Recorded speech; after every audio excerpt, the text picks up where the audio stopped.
Hi, Diane.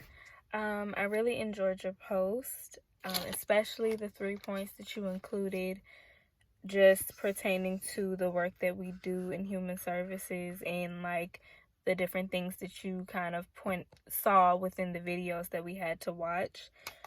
Going to your first point when you had mentioned that we as people are always searching for love and acceptance, I feel that I mostly found that to be relevant with the situation of the lady who had been through her divorce.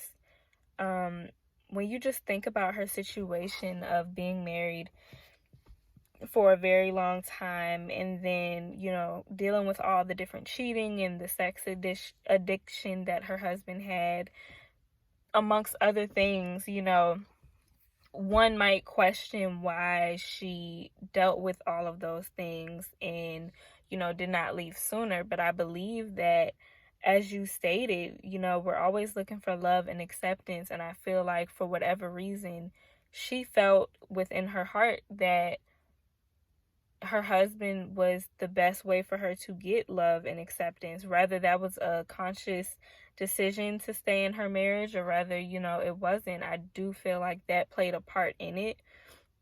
It kind of brings me back to what I've heard many professors of mine say in the past, where they say we are relational beings. We are made to be in relationship with one another. We are made to not do life by ourselves. We have to be in communication with other people. We have to do that. This is part of our existence. With that, that demonstrates that, if we are made to be relational, then of course we're going to seek love and acceptance. Of course we're going to sometimes, unfortunately, do things or stay in situations that may not be the best for us personally, but they help us to feel loved and accepted. So it just all kind of related back to that video for me when I read that point that you had made.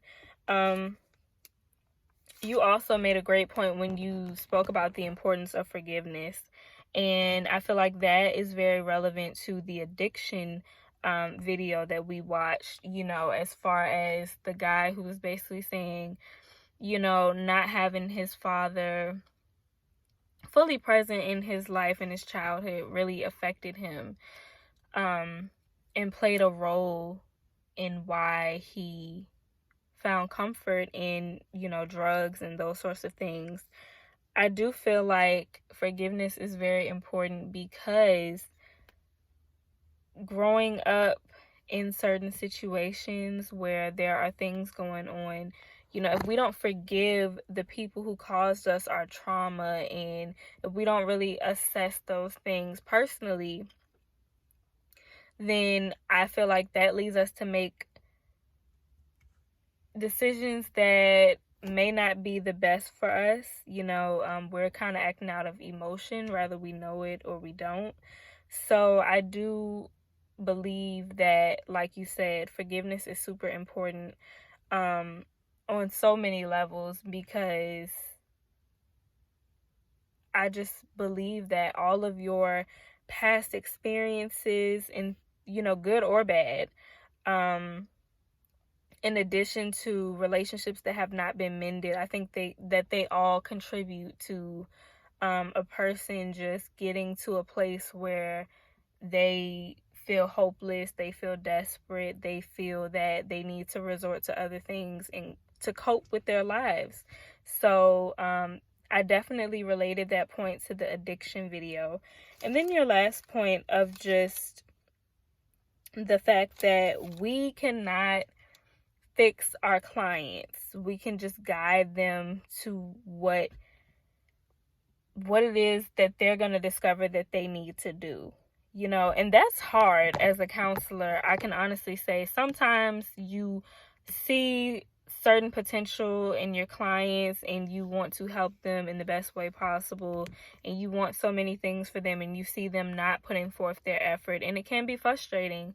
But at the end of the day, we do have to remind ourselves that it is not our job to fix all of their problems and be the solution to everything.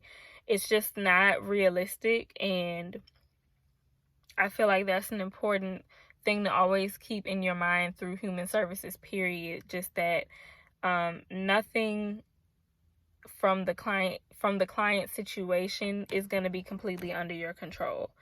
But with that, I do also relate that to the divorce video where the lady at one point spoke about how her counselor chose not to disclose certain pieces of information to her because he knew at the time that she was not ready to receive the information and to act on it. Therefore, I just feel like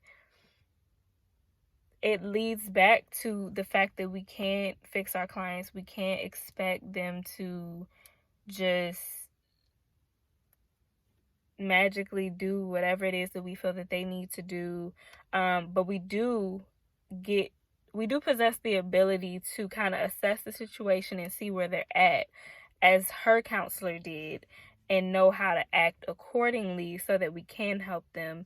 And eventually, as she spoke about, eventually that came to pass, and she started to realize the things that the counselor was saying, after she was able to get past the emotional aspect of it. So I do feel like you made some very important points in your post, because all of those things are very much evident and relevant to human services today.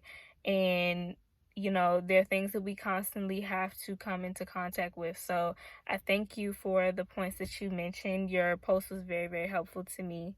So yeah, I really enjoyed it.